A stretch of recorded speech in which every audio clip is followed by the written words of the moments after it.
시간 외 카톡 금지법. 요런 말이 있었단 말이죠.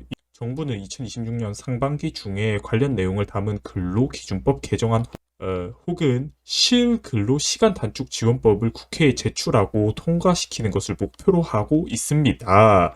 요러면서 이제 소위 이제 사람들한테 불리는 근무 외 카톡 금지법에 대해서 검토를 하겠다라는 그런 게 올라왔어요. 여기서 올라왔거든요. 이 국민주권정부 이제 이거 실노동시간 단축 노사정 첫 공동선언이라는 이 보도자료를 한번 보면은 저 보도자료에서 가장 첫 번째 목표가 뭐냐면은 2030년까지 실노동시간을 이 OECD 평균 수준인 1700시간대로 단축시키기 위해 노력하겠다. 이 보면은 15년도부터 24년까지 한국이랑 OECD 근로시간을 비교한 그래프인데 이게 1500시간부터 나와 있어가지고 요 정도 차이가 나는 게 실제로 이렇게 절반이 차이가 나는 게 아닙니다. 한 대략 한 300시간 정도 차이가 나는 건데 15년도에 좀 많이 차이가 나긴 하네요. 15년도에. 근데 한국의 근로시간은 계속 줄어들고 OECD는 뭐 그냥 비슷비슷하단 말이에요. 이렇게 1700시간대로 여기서 점점 만나고 있다. 근데 이거를 2030년까지는 둘이 거의 비슷하게 이렇게 맞추겠다. 요거를 첫 번째 목표로 보도자료에서 말했습니다. 그리고 두 번째로 주목해야 할 점이 여기 장시간 노동 중심의 일하는 방식을 개선하고 생산성 혁신 등으로 뒷받침하면서 이제 일의 능률을 올리는 법에서 일할 때는 확실히 일하고 쉴 때는 확실히 쉬는 방향으로 해서 조금 더 일의 능률을 올리겠다라는 목표를 두 번째 과제로 삼았습니다. 그래서 이제 무엇을 할 거냐 보면은 이 포괄 임금제에 대해서 너무 오남용이 되고 있다. 그럼 포괄 임금제가 뭐냐? 설명을 하면은 원래 포괄임금제라는 게 시간을 재기 어려운 특수한 직업을 위한 것이었는데 예를 들면은 너는 외근이 너무 많아서 시간을 재기가 힘드니까 한 달에 10시간 정도 야근을 한다고 치고 미리 수당을 줄게. 그러니까 너가 밖에서 나가서 일을 하는데 얼마나 일하는지 잘 모르니까 그냥 월급에서 10시간 정도 플러스 정도로 더 일한다고 치고 그리고 너한테 월급을 줄게. 인데 이제 그게 너무 오남용이 되고 있다. 근데 까보니까 실제로도 10시간이 초과가 되었는데도 10시간을 그냥 포괄 임금제로 이렇게 퉁쳐가지고 받고 있는 경우가 점점 많아지고 있다. 그게 너무 오남용이 되고 있다라고 생각해서 이거에 대해서 확실하게 이제 법 개정을 하겠다. 그래서 뭔가 예를 들면 일한 시간은 무조건 기록해라. 뭐 근로시간 기록 의무화라든지 뭐 이런 걸로 이렇게 해가지고 이거 방지하겠다. 일단 이거 첫 번째로 얘기했고. 그래서 이제 나온 얘기가 근무 시간 외에 불필요한 업무 지시로부터 휴식을 보장해야 하는 건데, 그러니까 일할 때는 일, 쉴 때는 확실하게 쉬고 이렇게 가야 하는 건데, 근데 이제 애매한 게 요런 거 카톡 같은 게 이제 굉장히 애매하잖아요. 왜냐면은 일을 하다가 말고 뭔가 이렇게 서로 이렇게 뭔가 주고받아야 할 내용이라든지 이런 게 있을 수가 있는데, 근데 주고받아야 할 내용이 한 사람이 만약에 퇴근을 한 상태야. 그러면은 그때 그 업무에 대해서 얘기를 하더라도 이것도 업무의 연장이 아니냐 라는 말들이 나오면서 이제 카톡 금지법에 대해서도 검토를 한번 해보겠다. 근무 시간 외 불필요한 연락 자제, 그 다음에 노동자의 응답하지 않을 권리를 보호하면서 노사 노력 및 정부 지원 근거를 마련하겠다. 뭐 이런 얘기가 나왔고 아직 나온 건 아닙니다. 그냥 2026년 상반기에 한번 이것도 법 제정안에 한번 이렇게 올려보겠다. 한 요 정도지 아직까지 이거 된 건 아닙니다. 당연히 이제 이게 일을 하다 보면은 좀 이렇게 유연하게 해야 하잖아요. 뭐 이렇게 일을 하다가 뭐 이렇게 당연히 이렇게 가서 퇴근을 하더라도 이렇게 연락을 할 수 있고 뭐 이렇게 해야 하는 이런 특수한 업무가 있을 수도 있고 하니까 그러니까 이제 국가가 단순히 이제 카톡 하지 마라고 정해주는 게 아니라 당연히 이렇게 뭔가 가이드라인에 이런 것들을 주겠죠. 뭐 일정 규모 이상의 기업의 노사가 합의해서 만든 업무 시간 외 연락 제한이라든지 뭐 내부 규칙 만들고 뭐 어쩌고 저쩌고 해서 뭐 하겠죠. 자기들 나름대로. 요즘 드는 생각이 확실히 이렇게 뭔가 일할 때는 확실히 일하고 쉴 때는 확실히 일해서 이거에 대한 경계를 확실하게 구분짓고 싶어 하는 그런 느낌이 좀 든단 말이에요.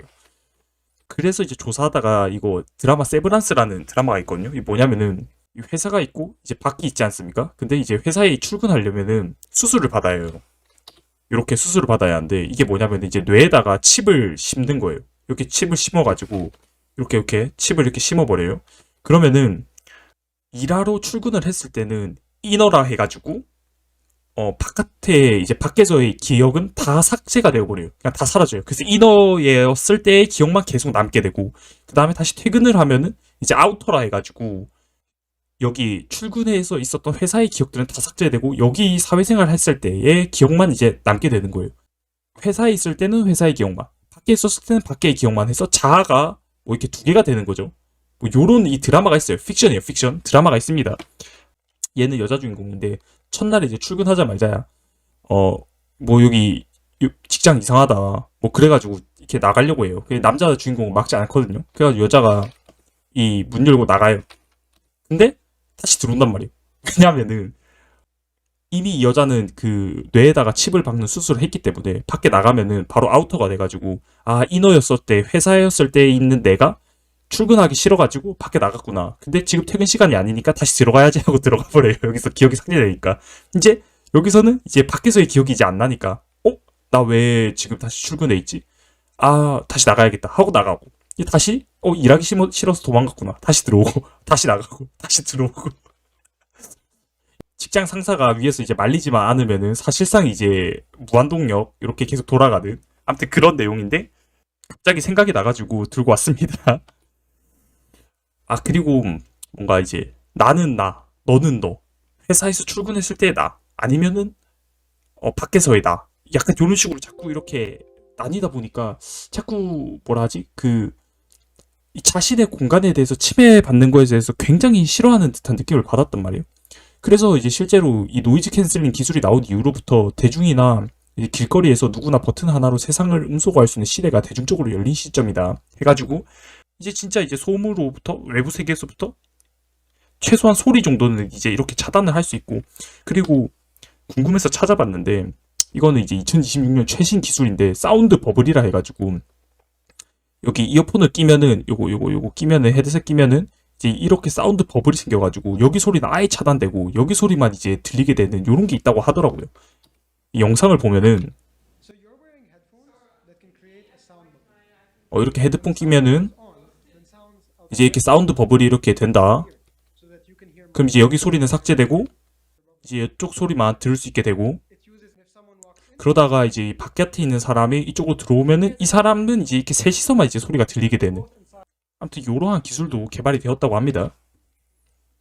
그리고 다시 보도자료로 다시 돌아오면은 이거는 굉장히 뜨거운 감자인데 이 새벽 배송에 대한 내용도 거기에 들어가 있거든요. 뭐 이렇게 뭐 노동자의 휴식과 안전이 보장되는 건강한 일터 조성하기 해가지고 새벽 배송 등 야간 노동자 건강보호 대책 마련해야 한다 해가지고 일단 2026년 상반기에 야간 노동 규모 유형 등의 실태 파악 및 해외 사례를 분석하겠다. 진짜 야간 노동자가 어떻게 일하고 있고 이게 이 법이 진짜 필요한지 안 한지 그리고 해외 사례에서 어떻게 돌아가고 있는지에 대해서 우리가 한번 조사해보겠다. 2026년 상반기에. 그리고 그 조사한 걸 바탕으로 2026년 하반기에 어떻게 할지 그때 가서 정하겠다 하는 요런 내용도 보도자료에 있었단 말이에요. 이것도 굉장히 말이 많아가지고 이 내용에 대해서 조금 그래도 회의적으로 보는 사람들의 입장들을 가져오면은 개인이 일할 자유인데 그거를 뺏어도 되냐. 뭐 예를 들면은 낮에 아이를 돌봐야 하거나 뭐 짧고 굵게 벌어서 자기 공부를 하려 하는 사람들은 새벽 배송은 소중한 기회다. 밤에 일해서 더 많은 돈을 벌겠다는데 경제적 자유를 왜 국가가 건강이라는 명목으로 강제로 막느냐. 이제 요렇게 주장하는 사람도 있고 또 이제 시장의 선택을 왜 법이 가로막냐. 새벽 배송이 나쁘다면은 소비자들이 이용하지 않았을 것이다. 기업은 적자가 나서 접었을 것이다. 하지만 지금 잘 살아남아있지 않냐. 이미 대세가 된 시장의 흐름을 법으로 규제하는 것은 시대의 착오적이다. 이렇게 수요와 공급으로 인해서 지금 잘 이렇게 형성돼가지고 잘 만나서 잘 돌아가는데 이 법으로 이거를 사람들의 이 수요와 공급을 막는 게 이게 맞냐. 요렇게 얘기하는 사람도 있고 또 그러면 왜 쿠팡만 그렇게 얘기하냐. 뭐 편의점이랑 응급실은 24시간 편의점 알바, 뭐 새벽에 신문 배달을 하는 사람, 뭐 밤새는 뭐 IT 개발자, 응급실 의료진도 다 야간 노동자인데 왜 유독 새벽 배송만 맡겠다는 건 특정 산업에 대한 뭐 역차별이다. 이런 얘기도 많이 나오고 대표적으로 이렇게 세 개가 반대하는 논고로 많이 쓰였습니다. 그리고 이거는 카더라로 이런 얘기 하는 사람도 있었는데 알리프레시가 2025년 10월 22일 날 처음 시작했거든요. 근데 쿠팡 새벽 배송을 막고 중국 물류 업체가 새벽 배송을 시작해서 그래서 한국의 물류를 중국이 먹어버렸거든. 이렇게 뭔가 카더라로 얘기하는 사람들도 있었습니다. 근데 사실 쿠팡도 한국 기업이 아니라 미국 기업이긴 한데 뭐 아무튼